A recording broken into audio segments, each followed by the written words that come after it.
maxaa ka taqaanaa madaxweynayaasha dumarka ee caalamka? Ma noqon kartaa qof dumar madaxweyne xilkana ma qaban kartaa? Waddanka Nepal haddaba waxaa madaxweyne ka ah dumar. Waxaa la yiraahdaa Bidya Devi Bhandari.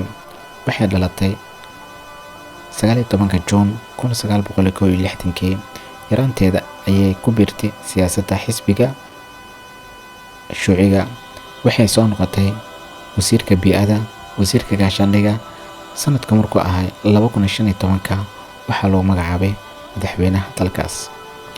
Mar labaad xilka ayay ku guuleysatay sanadka markuu ahaa 2019. Tsai Ing-wen waa madaxweynaha dalka Taiwan. Waxay xilka la wareegtay 20 May 2016. Mar kale waxay ku guuleysatay xilka 20 May 2019. waxayna madaxa ka ahayd xisbiga Democratic Progressive Party. waxayna ahayd barofesoorad. waxay ka dhigi jirtay jaamacadda Taiwan. waxayna dhigi jirtay maadada ganacsiga iyo sharciga. Xaliima Yacquub waa haweeney muslimad. waxay madaxweyne ka tahay dalka Singapore. waxay dhalatay 23 Agoost 1954. yaraanteeda waxay ku soo kortay nolol aad u adag markuu dhintay aabaheeda. waxbarashadeeda ilaa PhD waxay ku qaadatay cilmiga shareecada. waxaana la doortay 14 September 2017.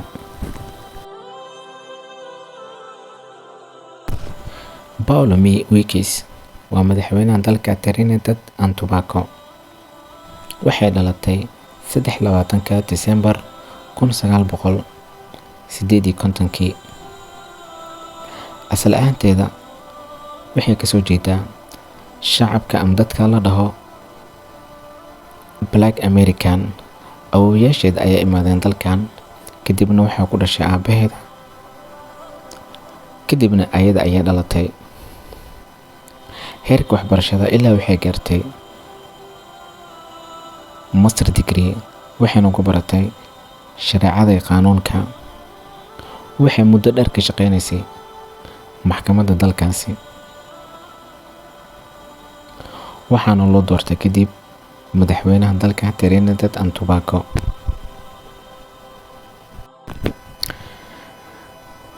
dalka Ethiopia waxaa madaxweyne ka ah dumar. dadka inta badan waxay yaqaaniin ra'iisul wasaaraha. waxay ku shaqeeyaan nidaamka ra'iisul wasaaraha. madaxweynahan magaceeda waxaa lagu magacaabaa Sally Work Sudi. dalka Ethiopia iyo caalamka markii doorasho ahaan la yiraahdo way kala duwan yihiin. caalamka waxaa lagu doortaa 4 sano kadib madaxweyne. dalka Ethiopia waxaa lagu doortaa 6 sano kadib. haweeneydan waxay baratay qaanuunka iyo shareecada. waxayna ku baratay dalka Faransiiska. waxay ku hadashaa luqado badan. waxaa ka mid ah Ingiriiska, Faransiiska iyo Amxaariga. waxaana doortay haweeneydan baarlamaanka ma dooran shacabka. Mia Sandu waa madaxweynaha dalka Moldova. waxaa la doortay 20 December 2020. marna waxay ahayd ra'iisul wasaaraha dalka. waxayna madaxa ka ahayd xisbiga Action Solidarity. waxay dhalatay 24 May 1972. da'deeduna waa 50 jir. waxay ku takhasustay dhaqaalaha iyo international relation. waxayna ka soo shaqeysay World Bankiga.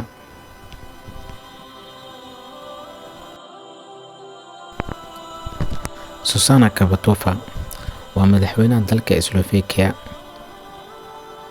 waxay dhalatay 21 Juun 1973. waa madaxweynaha ugu da'da yaraa ee dalka soo mara Slovakia. waxaana la doortay 15 Juun 2019. waxayna baratay looyarnimo iyo cilmiga bii'ada. Katerina Sakaloropo waa haweeneyda madaxweynaha dalka Giriiga. waa haweeneydii ugu horeysay madaxweyne dumar ah soo mara dalkaasi. waxay dhalatay 30 May 1956. waxbarashadeeda waxay ku soo qaadatay dalka Faransiiska, waxayna baratay public law. waxay ka soo shaqaysay maxkamadda sare iyo xafiiska madaxweynaha, waxaana la doortay 13 March 2019. Saamiya Suluxu Saalax waa haweeneyda labaad ee madaxweyne dumar ah oo xijaaban. waxay xilka la wareegtay 19 March 2019. waxay dhalatay 27 January 1960.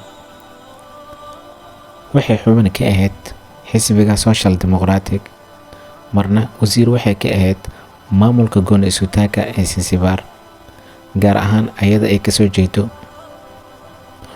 waxbarashada heerka koowaad waxay ku qaadatay dalka Tanzania. waxay baratay public administration.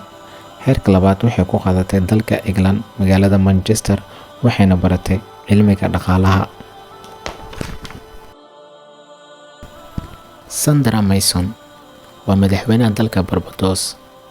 waxay dhalatay 17 January 1949. waxay baratay sharciga. waxay soo noqotay xeer ilaaliyaha qaranka. sidoo kale waxay ka soo shaqaysay Barclays Bank, waxaana la doortay 30 November 2021. Xiomara Castro waa madaxweynaha dalka Honduras. waxay dhalatay 30 September 1954. waxay baratay business administration ayadoo jaamacad dhiganin. waxay ka soo shaqaysay madaxtooyada markuu ninkeeda ahay madaxweynaha dalka Honduras. kadib militariga waddankaas waxay inqilaab ku sameeyeen madaxweynaha. Xiomara Castro waxay samaysay kacdoon aad u fara badan, waxayna ku guuleysatay inay noqoto madaxweynaha dalka, waxaana loo doortay 27 January 2021. Katalin Novak waa madaxweynaha dalka Hungary. waxay dhalatay 6 September 1977. waxay baratay cilmiga dhaqaalaha. waddanka Faransiiska waxay ku baratay luqadaha Ingiriiska, Faransa iyo Jermani. xilka waxaa lagu magacaabay 10 May 2022. Draupadi Murmu waa madaxweynaha dalka Hindiya. sida caadadii dhaqanka, madaxweynaha dalka Hindiya wuxuu isku hayaa 2 xil: